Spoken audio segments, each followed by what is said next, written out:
because he was able to gain the most innocent people in this country. To me,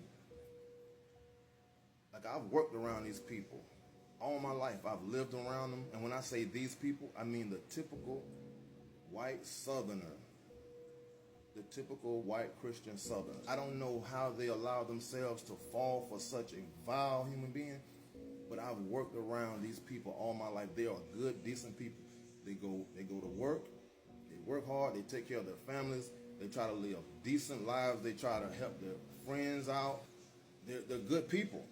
They've just been bamboozled by a fucking con artist, and we can't wake them up. We can't wake our white Southern Christian people up from this nightmare, because the only thing they've done is work, kept their heads down, paid their bills, have a real basic generic feeling and understanding about how government work. It's real broad and basic. They're gonna do what they want to do. I mean, all politicians are no insight into politics at all, because they're busy working, feeding their family. Like, I know these people personally. I've worked around them. I've done construction work here in the South.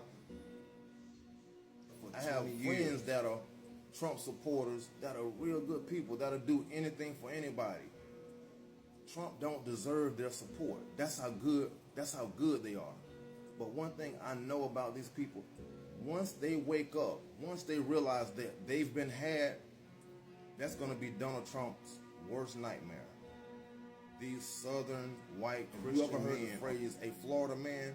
When these Florida Southern white Christians wake up, you're going to understand where they got that motherfucking phrase from. A Florida man. Donald Trump might be a fucking pedophile, and I know these people are against that shit. If turns out Trump is a child molester, they will be faced with the fact that they helped destroy this country. At some point, they're going to have to face that fact.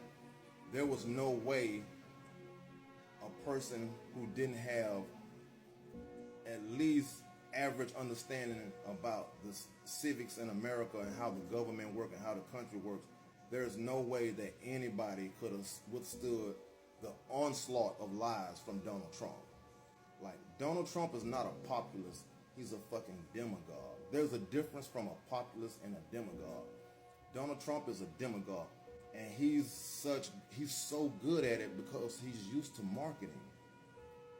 And so his demagoguery is on another level.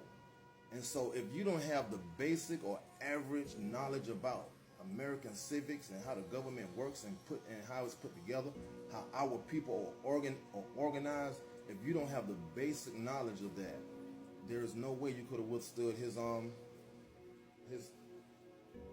messaging. Period. Take regulations, for example. All right. So when Donald Trump say he's going to end regulations, and then all his supporters cheer. If they knew that regulations is what protect them, the people, like overtime pay is a regulation. Your company buying all of your PPEs is regulated, is a regulation that the government put on them. Safety equipment that your company provide, those are regulations that the government put on these companies. So if you're going to hire somebody, you're going to have to pay for their safety equipment. If you end regulations, now the company don't have to pay for your safety equipment. You have to pay for it, and then they can take that shit out of your check once a week and just really extort you. So regulations protect the people, the working class, and the poor.